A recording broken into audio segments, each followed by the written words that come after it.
All right, ladies and gentlemen, thanks for coming out this evening.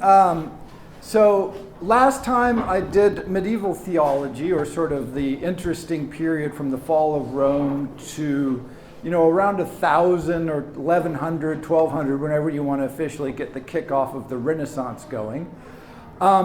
If you were to look at the world from a purely rational outside view, you would pay zero attention to Europe during this period. Because really, everybody, should you call it the Dark Ages, whatever, maybe yes, maybe no. You could certainly call it the unpleasant ages.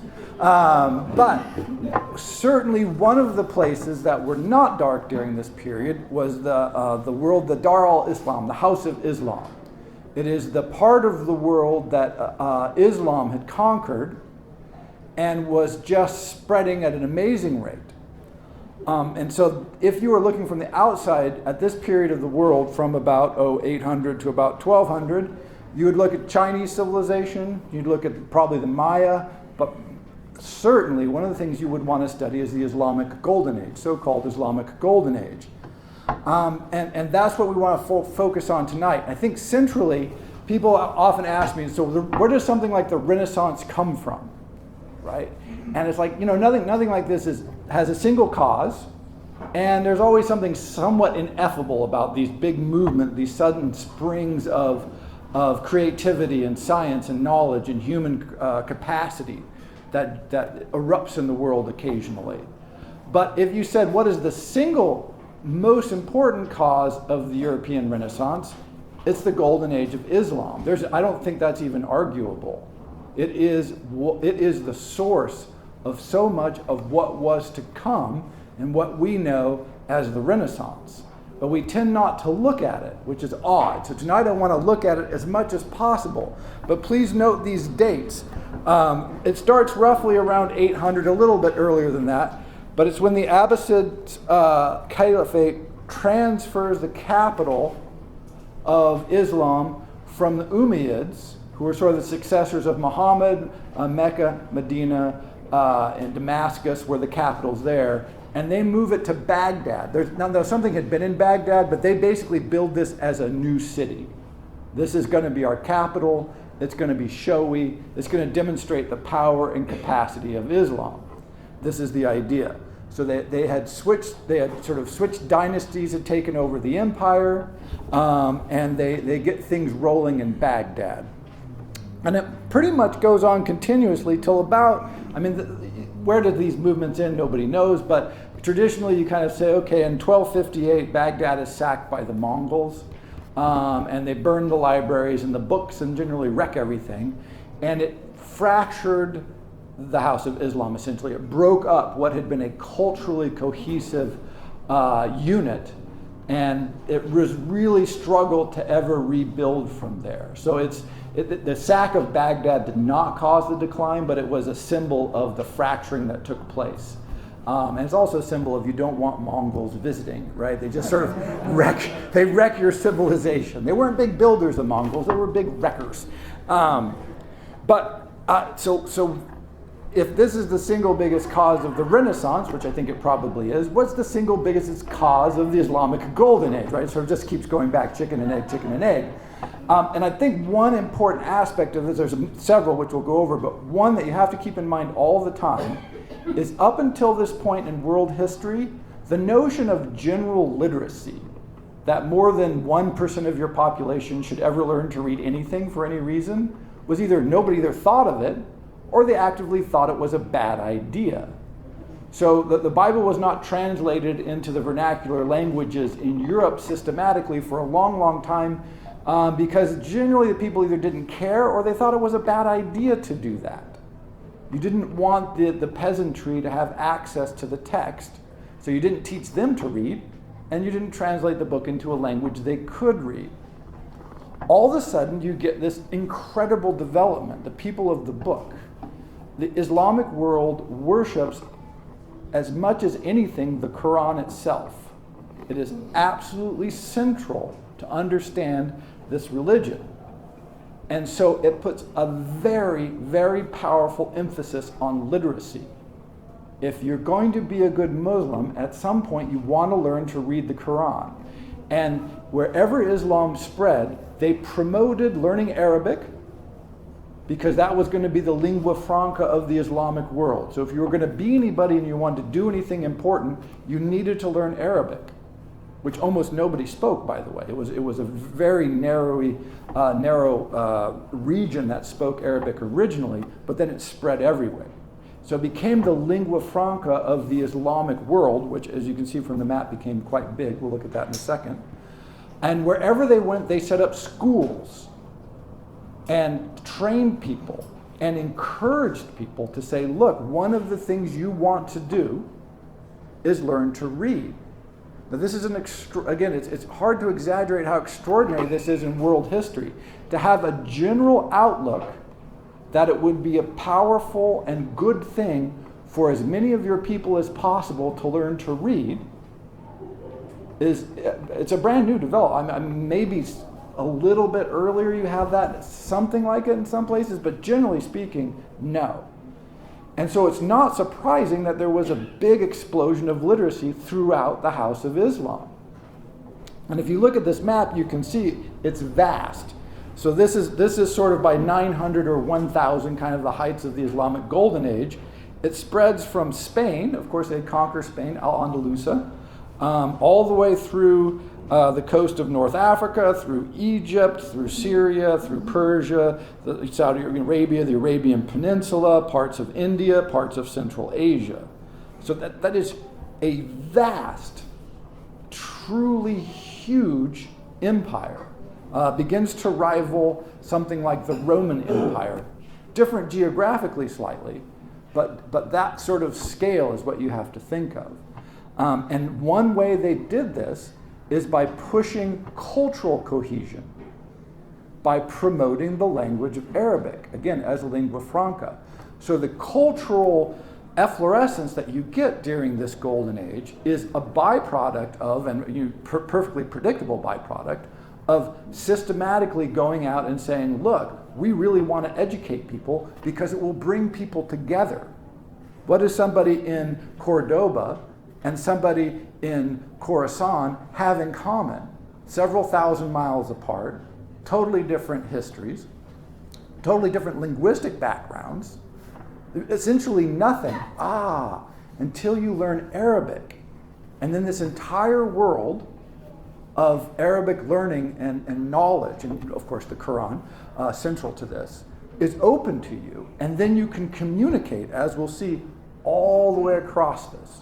So one, it's important to remember that this is an early, if not the earliest, massive attempt at systematic literacy. Now they weren't trying to make everybody literate, but the whole culture said, if you can, you should be literate, which is a newish thing because you want to read the Quran.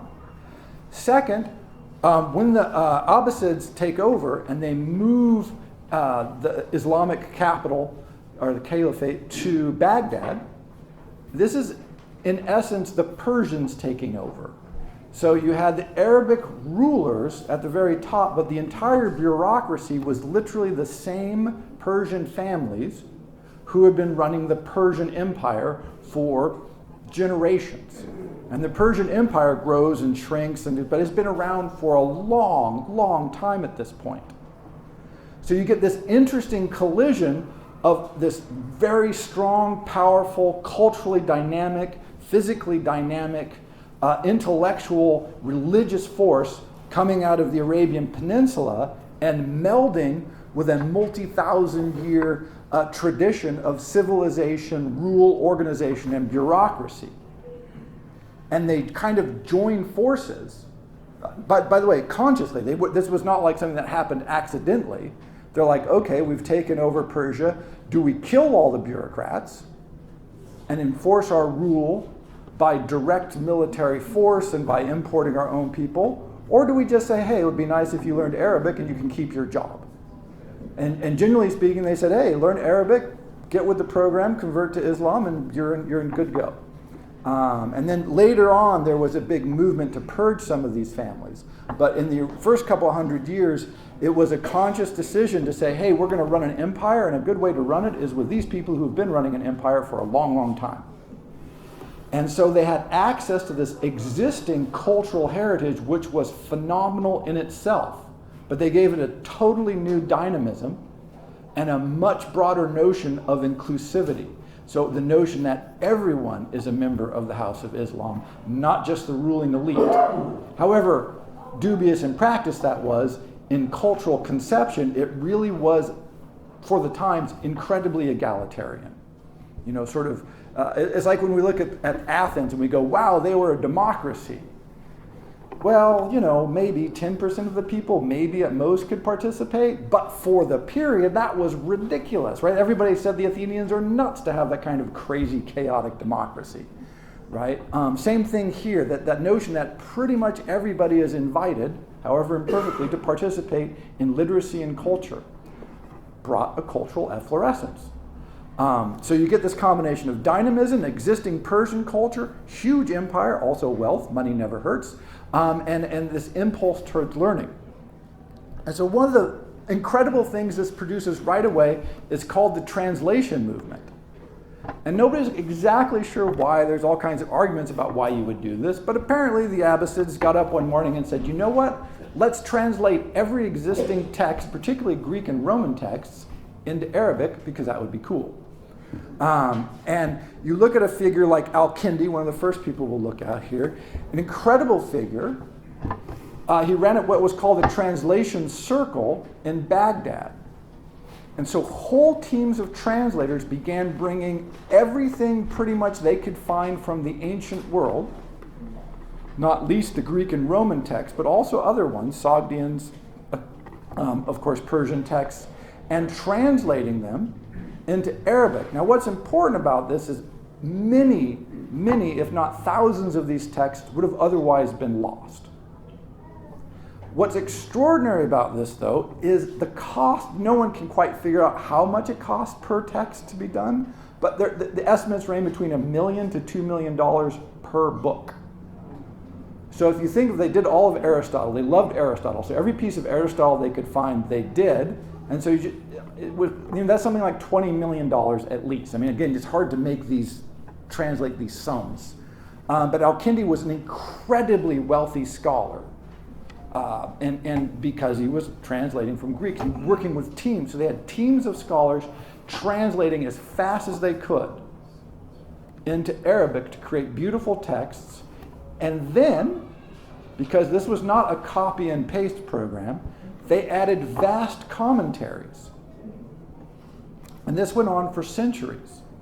So you're getting books that have in the middle of them the complete text of, say, Galen, the important medical authority in the Roman world, Greek-trained Roman world, with another 1,000 pages of commentary on this, reflection on this. Hey, let's try this. We've tried that. That's not a good idea. And so you get two things happening simultaneously, at least two things. One, all of these texts are brought up to date, as it were. New people can read them now because almost no one read Greek anymore. If you weren't in Byzantium, you couldn't read Greek. Latin, not that widely spread, certainly not in this part of the world. And so it's just like translating things into English today.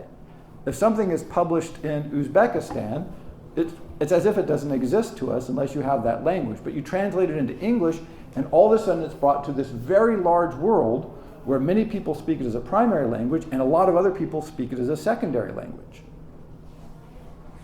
Plus, the translators themselves are educating themselves and the people they're translating with. So if you want to translate Euclid into Arabic in, say, the year 900, this is no easy task. You have to both translate it, figure out what words you're going to use that would be the equivalent, but immediately what they started doing is, of course, comparing it to Arabic mathematical texts and writing these sort of collections. Here's the Euclid, here's what we've been doing for a while, here's what the Persians have been doing. Let's amalgamate this all in bigger mathematical works. And so all of a sudden you get this explosion of not just texts, but of commentaries on existing texts that take Aristotle and expand on Aristotle, make it more subtle. Take the Neoplatonists, argue with them, and expand on the Neoplatonists. And it actually launches this Aristotelian Neoplatonist argument that goes on for the next several hundred years in the Islamic world. And so that's just one of them.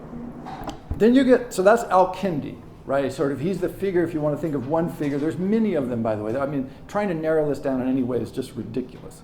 A second one to look at is Avicenna.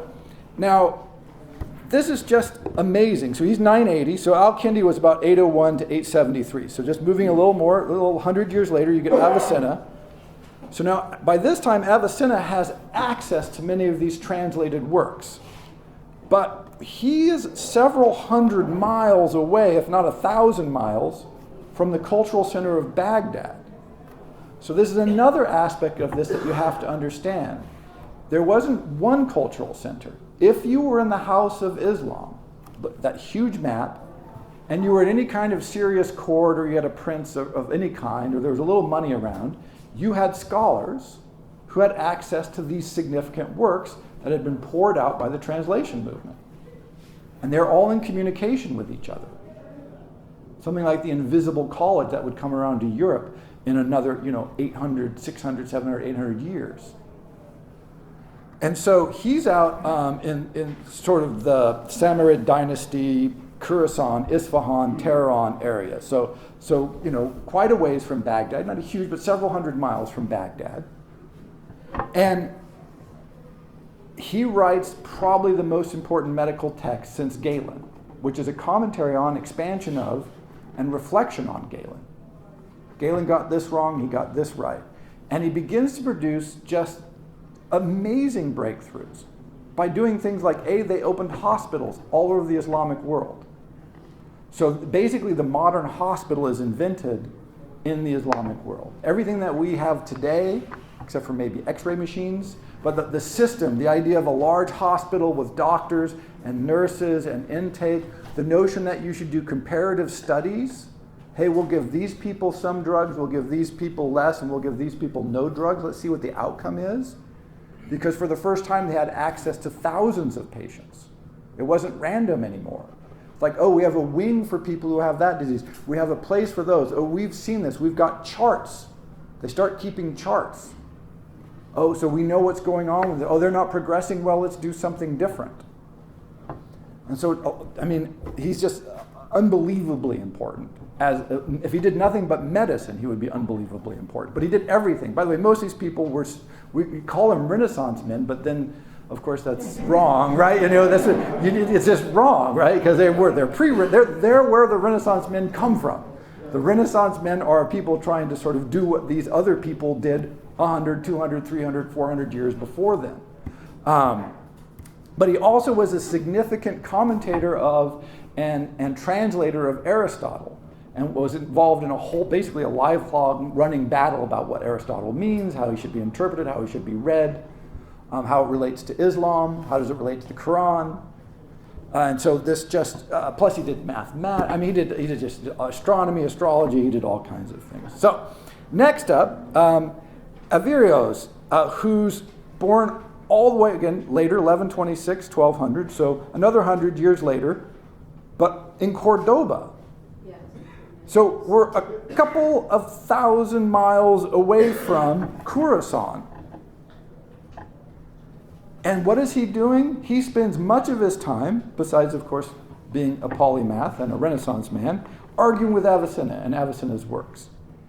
Because even though they're separated by several thousand miles, and by this time by a whole bunch of dynasties, they're in communication. This is the extraordinary thing. They knew what was going on, knew what they thought was important, and so he's arguing with someone who had lived a century before and several thousand miles away.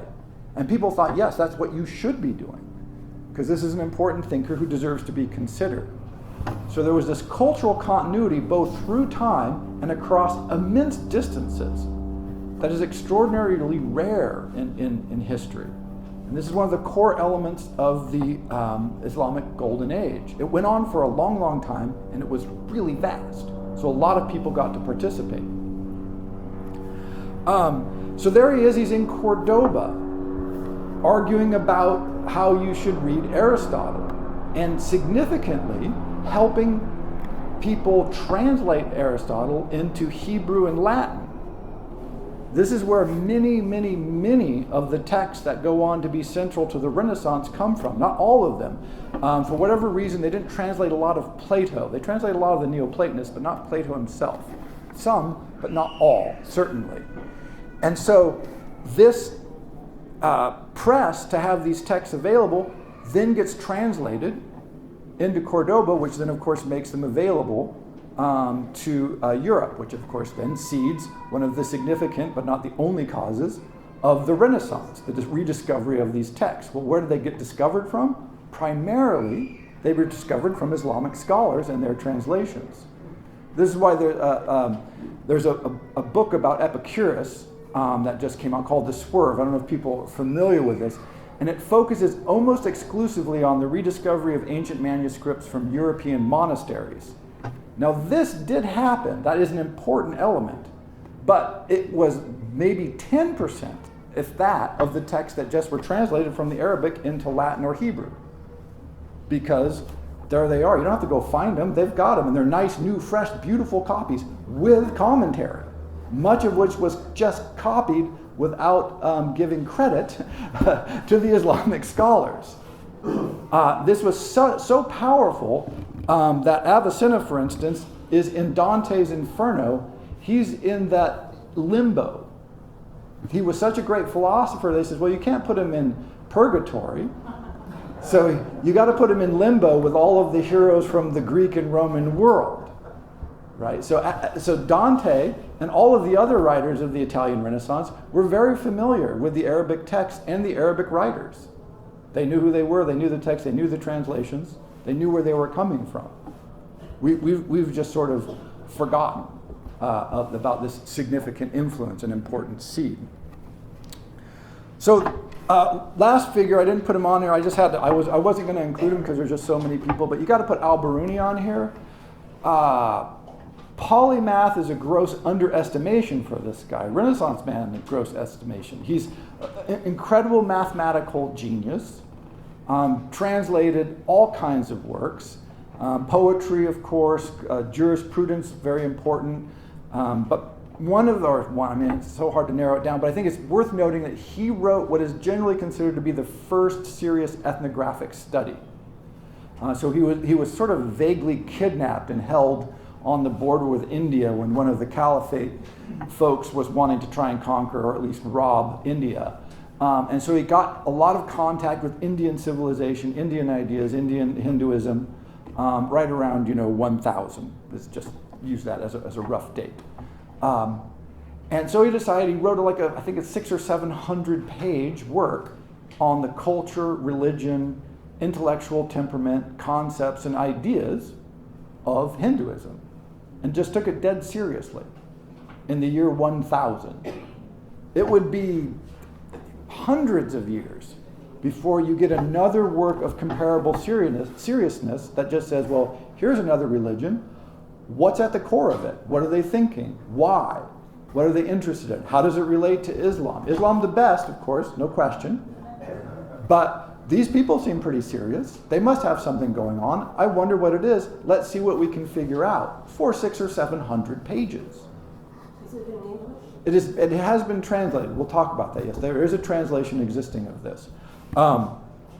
And he lived 970 to 1050, something like that.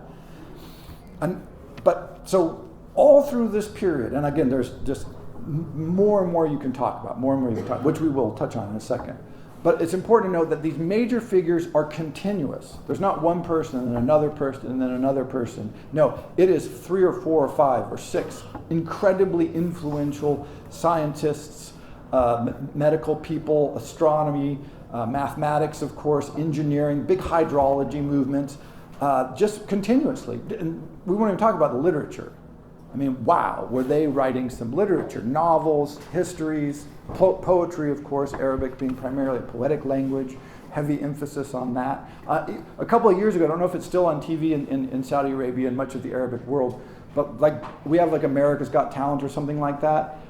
The number one show on TV was where people came on and read Arabic poetry or recited it. That was the competition. And it was the number one show on TV. So it's just the importance of poetry and poetic language was huge all throughout the Arabic civilization. And think of it as a language civilization as I think probably the best way, or a very good way to approach it. But again, another aspect of this, and where does this come from? What causes something like the Golden Age? And very similar to what happens in the Renaissance, if you look at the lives of particularly Avicenna, Al-Kindi, and Al-Birundi, they lived in a lot of different places. They would travel from court to court to court. If you were a ruling elite or the head of a city or someone aspiring to the caliphate, if you wanted to be anybody in the Arabic world, you had to have literate, intellectual, important people around you. So they didn't really have a job. They would give them job titles like hanger-on or friend of the ruler or, royal astronomer or something like this. So they would have some vague title, but it was just you're an important intellectual, and if your court didn't have poets and important intellectuals and artists, you were nobody. So you had to have all kinds of things, and one of the things you had to have was these smart people hanging out doing important work. And so there was not one center of learning, there were 50, 100. And it changed all the time as political dynamics changed, families gained power and lost powers. And so, like Al-Birundi was essentially kidnapped by one guy, escaped to another ruler, and then went to someplace else. He got sick of that job and traveled around. When they were young, they tended to move around trying to find a better job, like an opening over here. Sort of like a modern academic, right? They get, not tenured yet, try to get tenure track, hate that school, move someplace else. That kind of process. But it's extraordinary, again, it's hard to conceptualize, but in world history, the notion that you would have 50 or 100 cities where someone of a purely literary, intellectual, scientific bent could seek work and find it is just not common at all. This is extraordinarily unusual. And so there was thousands and thousands of scholars working through this entire period on all kinds of things. Astrology, by the way, being one of them. The ancient world loved astrology above everything else. Roughly speaking, half of the texts from the ancient world are astrological. I mean, this is just what they were interested in. But they did everything else as well. Another comparison to give you an idea of the scale of this, it's estimated that the Vatican Library in the year 1500 had about 4,000 volumes. They did a survey at that time, and a little earlier, they did 2 surveys and they came out different. So we're just going to say about 4,000 volumes. In Baghdad in the year 1000, nobody knows exactly how many, but it was several 100,000 books at least. There were probably 40 or 50 cities in the Golden Age of Islam that had at least 10,000 books in a library, and probably a lot more than that. They also invented the modern library. So they had so many books around that they did what you have to do when you have a lot of books around. You have to invent a library. So they had clerks, and they had a way you would go request a book, and you'd write it down. The clerks would go find the book and check it out to you, and you would sign for the book, and then you pay an overdue fee, I assume, if you didn't return it. I mean, it was the entire literate library research program. And there wasn't one library. In Baghdad, there were a lot of libraries, but other cities, like, well, Baghdad's got a library, we have to have a library, right? Why is there a major university in every American state? Because the other states have a major American university. So we have 50 of them, at least. But every state needs to have at least one. So even if you were the sort of Arabic equivalent of Montana, you still thought, well, we need a university. We might be small, we don't have a lot of population, we're out in the middle of no place, but by God, we're going to have a world-class university, and they built it. And so just everywhere, no matter where you were, all of a sudden you'd have these incredibly powerful, important centers of learning. So, tens of thousands of books everywhere. It helped, by the way, that they got paper from China and ran with it. So they were producing paper quite early, which makes making books, taking notes, transcribing things, keeping records much easier. So that was a very important innovation. What's weird is how long it took paper to sort of get into what we would call modern Europe. They just seemed disinterested in it at first. But again, they weren't bookish at this time. But if your culture says you should be literate and you should read and write things, then paper is cool. It's really a good thing to have. right? And they keep, if anybody has known the promises of the paperless office, right? We keep hearing about the paperless office is about to descend on us. I just don't think so. The entire history of paper has been, if you're literate and you can write things down, you write things down on paper. So far, we haven't moved to the paperless office. So a couple other elements here. If you look on the back, this is basically just copied and pasted from the Wikipedia pages. I just want to give two examples briefly of some of the achievements. So Muhammad Al-Khwarizmi, I'm sorry. By the way, that name anglicized is where we get the word algorithm from. So if you want to know where that word algorithm comes from, it's this guy. If you mistranslate his name into Latin, you get algorithm. So we'll just call him Mr. Algorithm. So algebra, arithmetic, Arabic numerals, and when we talk about development in algebra, I mean, these people were working on, they didn't have total solutions for calculus. They didn't have a complete system, but they could do about 80% of calculus. They were making huge strides to that. Omar Khayyam, who you may know as a poet, is credited with identifying foundations of algebraic geometry, general geometric solutions to cubic equations. His book on algebra, right? Where does algebra come from? Why do we still call it algebra? Why do we have the word alembic in the language? Well, because we just took it from these people. I mean, this is where the ideas came from. And so they said, hey, you want to know how to do math? You talk to the Arabs. Because notice, they also had the Persian tradition, and the Persian tradition also had the Babylonian tradition and the Greek tradition. So if you've got the Persian, the Greeks, the Babylonians, and then you bring these brilliant people in, you're in business, right? And they were in business. Ibn al-Haytham was the first to explain that vision occurs when light reflects from an object and then passes to one's eyes.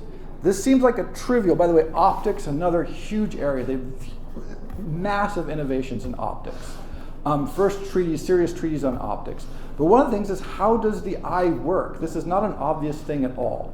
And so this was debated for years and years and years, trying to figure out, is there something in the eye that goes out and then it comes back in? Is there something out? And if you read these arguments, if you read one of the arguments from an early scholar, you'll be convinced by whichever one you read.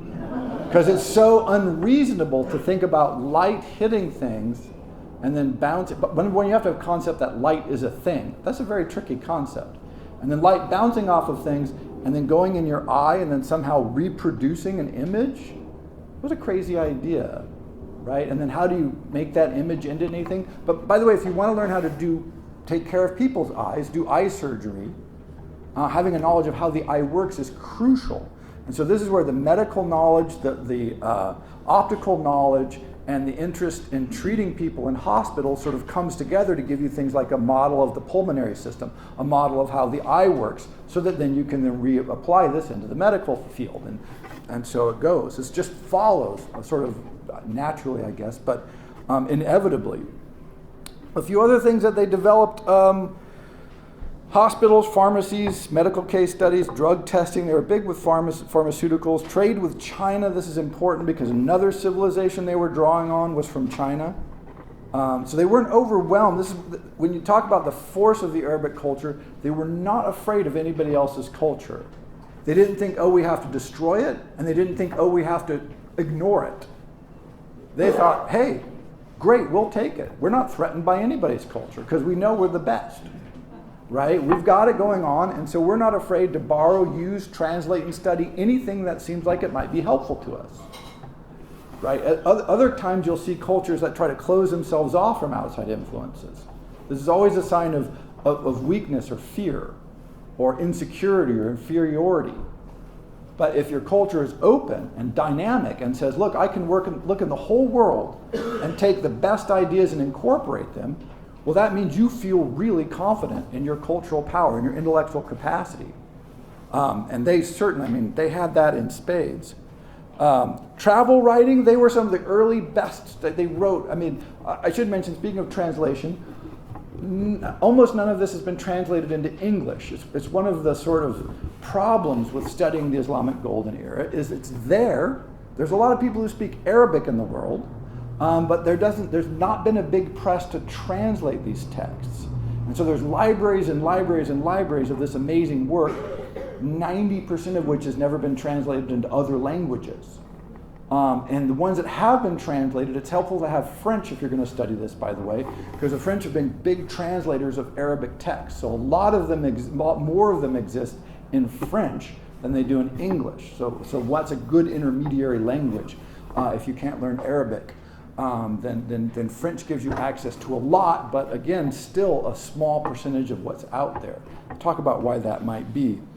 So travel histories, massive histories. They loved writing histories.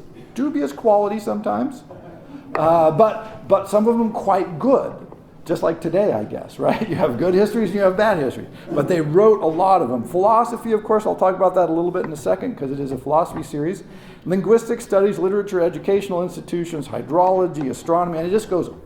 They were the leading in the world, with possible exceptions of some of these in China, for just about everything.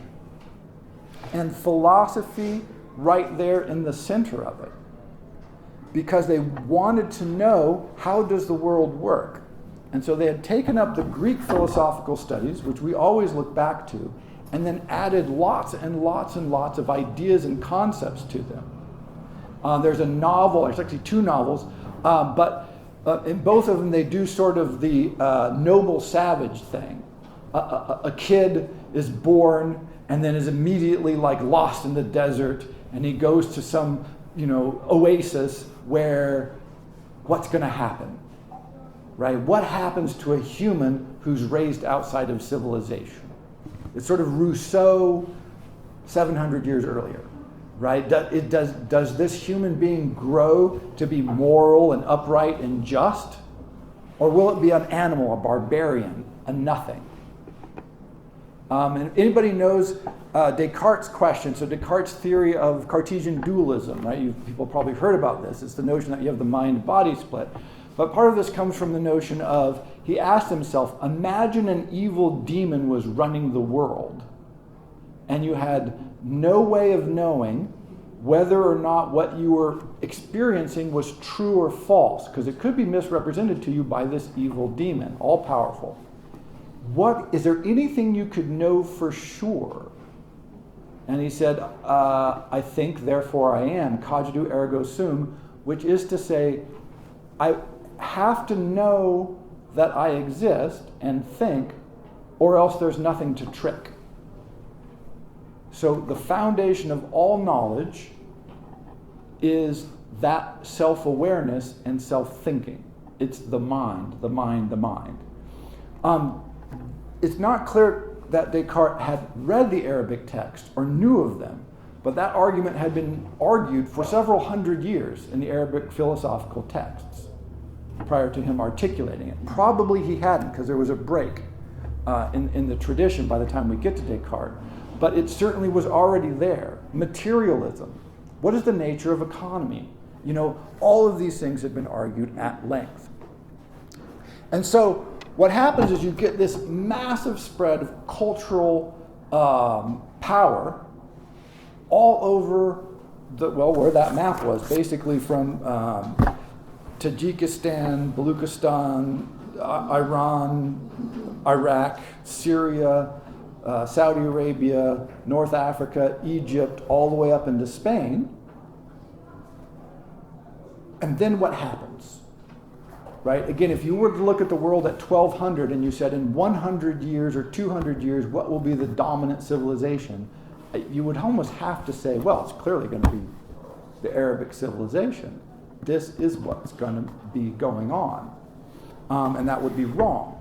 Now, it did keep going, by the way. It's important to note that this just didn't falter. People sometimes talk about, the Golden Age ended, and that was that. But, in 1540, something right around the mid-1500s, the Ottoman Turks laid siege to Vienna, right? So it's not like all of the power and the organization went out of the Islamic world at some magic time in 1200. But there was clearly a shift in emphasis. And so what happens, more or less, is you get the invasion of the Mongols, and then you get a series of sort of civil wars that fragment the house of Islam, and it starts breaking off the communications between different groups. Because it's one thing to have a war that when it's over we're all friendly again, but if you have a war that ends with hard borders and people can't cross and it's harder to get texts sent around, and more money is being spent on the military than is being spent on research and the arts, all of a sudden this starts to sort of taper off, and you start losing that powerful impulse towards civilization, education, learning, science, math, literature, that all go together.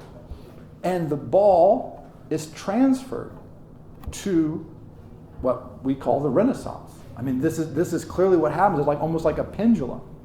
As the Arabic world is fragmenting and looking towards other issues, all of the sudden, sort of the Renaissance scholars went, well, if you're just going to leave that laying in the road, we'll pick that up. Thank you very much. And so they were off and running. But it was definitely a hundreds of years transition. Again, it's always important. 1549. Why are they worried? They're worried. The Europeans are worried because they think the Turks are going to take over the place, because they still had really great technology. And as late as 1700s, there's a great book by the French ambassador to Isfahan, which had become a central and important city. And at that point, there was a phrase in Arabic that said, or Persian, that said that Isfahan is half the world. And to become a center of trade and power. And the ambassador of France goes and writes letters back, which have been collected in a fascinating book, in which he says, yeah, probably not going to come back. Thanks very much. France is nice and all, but you've never been to Isfahan, right? Like these people have got it going on. So, even 600-700 years later, in the 1700s, this cultural, intellectual, artistic power is still going, but clearly on the wane. And so, trying to encapsulate all this is just virtually impossible. So you have this 400 or 500 year spread where complete, continuous delivery of important texts, important translation, scientific breakthroughs, medical breakthroughs, astronomical discoveries, engineering development, that sort of falls away from our awareness. It doesn't go away, of course, because it's still all there. But why does it go away from our awareness? And this is important to think about when you think about the development that we're going to see when we get to the Renaissance. Because when you get the Crusades, you don't move to a place where you're going, oh, here's this neighboring civilization. We should talk to them and share things for mutual benefit. You decide these people are a terrible threat, and they've got the Holy Land, and we want to kill them and get it back. And so it's weird to say this, but I would say, roughly speaking, our attitude towards Islam was framed by the Crusades to this very day. It just seems like we decided that was there, a threat, they're terrifying, they're awful, they're powerful, which they were very powerful, and so we should kill them and take the Holy Land back. And so all of the other elements and all of the material that had been borrowed and imported and all of the influence tended to get written out of history. I don't think this was purposeful. I think it was just a cultural, total outlook. And that when you looked back, they didn't look back to the Golden Age. Although, again, people like Dante did. He knew what was going on. When you get Raphael's School of Athens, if people know this very famous painting, Avicenna is in that painting. He painted in Avicenna into the School of Athens, which is hilarious in a lot of ways. Because you've got a painting in the Pope's private library of all the pagan philosophers in Athens, including Avicenna, who was probably never in Athens and certainly not there with Socrates. But this is, what Raphael is trying to say is, where does our world come from? Well, a big part of it comes from people like Averroes and Avicenna and Al-Kindi and Al-Birundi and all of the rest of them. So it's not that they didn't know, but it just sort of slowly the notion of that influence got washed away. Arabic, by the way, it's not a big language that is studied in the West. It's curious. People talk about imperialism and imperialist language and the use of studying language as part of imperialism. Now, there's a certain element of this, but it's important to note historically that one of the reasons that scholars studied Arabic originally was because they were terrified the Arabs were going to invade them, because the Arabs were, of course, trying to invade. And so they wanted to learn the language of this incredibly powerful civilization that was on the border. And it seems like as the threat sort of waned, the interest sort of petered off. Well, if they're not threatening, why should we learn their language? What's the point? Right? That they have something to offer doesn't seem to have occurred to people for a long time. It's one of those weird notions of, oh yeah, we're going to study ancient Latin, we'll study ancient Greek, but we won't study contemporary Arabic, which of course would give you access to this treasure trove of texts, even though it's still a living language, spoken by hundreds of millions of people. So that kind of strange cultural outlook that shapes your view of the world, our view of the world, is laid down in these deep patterns. It's one of the things I'm hoping that this exploring these questions helps us with, is to understand these deep patterns in our civilization that shape our outlook and how we see the world. And so just to depress myself, I did a search on Arabic, and just Arabic. I said Arabic and Islam and typed news on Google. You can do this. It's not very uplifting. What you'll get from the news if you search for Islam or Arabic is not an exploration of the great contributions of Islamic civilization, right? This is not what is returned to us. And it's not what's returned to us when you do the equivalent of that search since about 1400 till today. So for 600 or 700 years, we've been getting this pretty clear crusade view of this other civilization that's primarily threatening, which historically sometimes it was, and certainly not particularly interesting. Despite, by the way, recurrent scholars who have been very interested and have tried to promote this with varying degrees of success.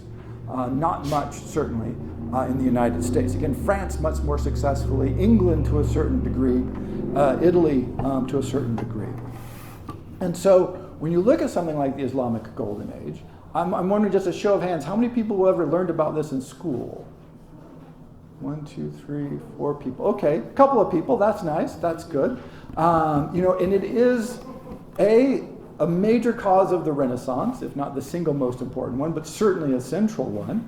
And B, in its own right, one of the great periods of human civilization. I mean, it just stands out. The title of this was Why Golden? Well, it's one of the greatest and longest running, broadly spread periods of literacy, scientific research, and reduction of human pain and suffering through medical arts, the use of pharmacies. A really humane core to this. Another thing that we tend not to think about. There's these great travel logs, again I mentioned, from ambassadors visiting Europe during this time. And they just couldn't believe it. And one talks about somebody had, I forget what their disease was, like skin disease or something. And the Islamic ambassador is like, oh, by the way, you need to use this tincture and rub it on the skin and they'll be fine. And they're like, no, he's possessed by a demon. We're going to shave his head and burn a cross into it, which they did. And then he died. And the ambassador was like, that is not good. And so he's writing home going, these people are nuts. You will not believe what I just saw. I mean, truly horrifying. I think it's Cordoba, but I get it confused sometimes. It might be Toledo, but I think it was Cordoba that a lot of ambassadors would visit from Europe. And they were just always blown away because they're coming from these, basically, if you didn't have a cathedral, very limited height buildings, mud streets, the whole just sort of ugly medieval program. And they would go to Cordoba and or Toledo. They had street lights. They had cobblestone streets, they had trash collection, they had water management, they had sewage management, they had public park programs. And they were just like, oh my God, this is like a paradise. This is the most beautiful thing we've ever seen. We're just living in mud huts, and look what they're doing. And so, not surprisingly, people came and said, well, let's start copying this.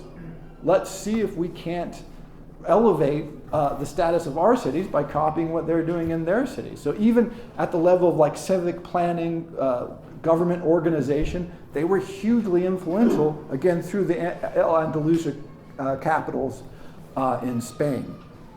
It's always important. I think we just passed, I'm trying to remember the years. I think just a couple of years ago, Spain had been Catholic longer than it had been Muslim. Because we think of, there was a couple of 5 years when the Arabs, Islam was in control of Spain. That was like 500, right? It was from what, like 850 to or 860 to like 1300, right? It was a long time. And then it was only Catholic for about the same amount of time, again, just a couple of years ago. So there's a huge layering and huge influence because they were also big traders. And so that notion that you should spread trade around, make things happen. Finally, and not least in any stretch of the imagination, is the contact with China. So everybody's probably heard of the Silk Road. And what's significant about the Silk Road is that it was a cultural and intellectual sort of stream that carried material goods, by the way, which are always fascinating, right? You get this silk, was like, oh my goodness, look, silk, and porcelain, and all this rare goods from the Orient, which was not just China, was sort of everything over there. To Europeans, everything is over there. And so the capacity for the Islam and the House of Islam to translate and carry over not just their own civilization and Persian civilization and Greek civilization and Roman civilization, but also to connect it to Indian and Chinese civilization. This is where Europe started getting a hint that there was a bigger world out there, that it wasn't just sort of slack-jawed barbarians over the rise, right? That there's serious civilizations, interesting material culture, art, letters, learning, all over the place. And so then, of course, we don't know why it started. We know why it's golden, I hope. But why did it finally fail? How did it lose its impulse? Again, this is hard to say. Fragmentation, cultural deterioration, wars, shift of emphasis. When the Ottoman Turks took over, they were sort of interested in the arts, but they were really interested in centralization. And so this happened in the Roman world as well, by the way. When you centralize all the power in one place, it sort of chokes everything off, right? So a world that had, for hundreds of years, had many cultural centers, all of a sudden, a lot, not all, but a lot of that power and interest and money and investment and education got centered, was moved and localized, so that importantly, Byzantine Empire and Constantinople, right? Big history there. But then a lot of the outlying provinces die off, intellectually speaking. A lot of the money is sucked out. A lot of the interest goes away. If you were somebody and you wanted to be someone, you only had one place to go, more or less. I mean, it's an exaggeration. But anytime you get that kind of very powerful centralization, it tends to have a dampening effect. And then there's the question of things like, there's been studies that look at things like watches. Arabic world had everything, but they never really developed things like the watch. And at some point, the intellectual, mathematical, philosophical capacity did not get translated into things like watchmaking. They had everything that you would need to do that, but they didn't. It seemed to be very much this aristocratic idea that if you work with your hands, you're a peasant. And so real scholars work on metaphysics and language and literature and poetry. They don't work on watches. This is very common in ancient history, but it seems to have been a barrier to significant like engineering progress, even while they're making incredible mathematical and scientific progress. So it's this interesting cultural biases and shifts. In any case, what we're talking about here is one of the most important chapters in world history. And a lot of what we have that comes from the Renaissance was a seed that was planted and carried from the Islamic Golden Age. And so that's why I said I had to go Dark Ages, and then I had to go the Islamic Golden Age, which is basically running parallel, more or less. And then you can go Renaissance, because without the Islamic Golden Age, the Renaissance makes no sense. And so, by the way, I've read a lot of books on the Renaissance, and many of them start with this very question: wow, how did the Renaissance come out when, there's all these isolated monasteries and not very much? And they always mention a little bit, like, oh yeah, there were these few Arabic scholars in Cordoba, and they were translating things, and that was nice. But boy, how did the Renaissance come about? Isn't that amazing? Well, it's like, well, it wasn't nice. It was like hundreds of years of tracts and translation and knowledge was transferred and grew, and had an opportunity to grow in a new environment that was Renaissance Europe. So next time we'll turn to the Renaissance, but this time, why was it golden? Because holy cow, for 400 or 500 years, one of the most extremely productive periods in human history. So we should all learn Arabic and start reading these amazing texts. Thank you very much.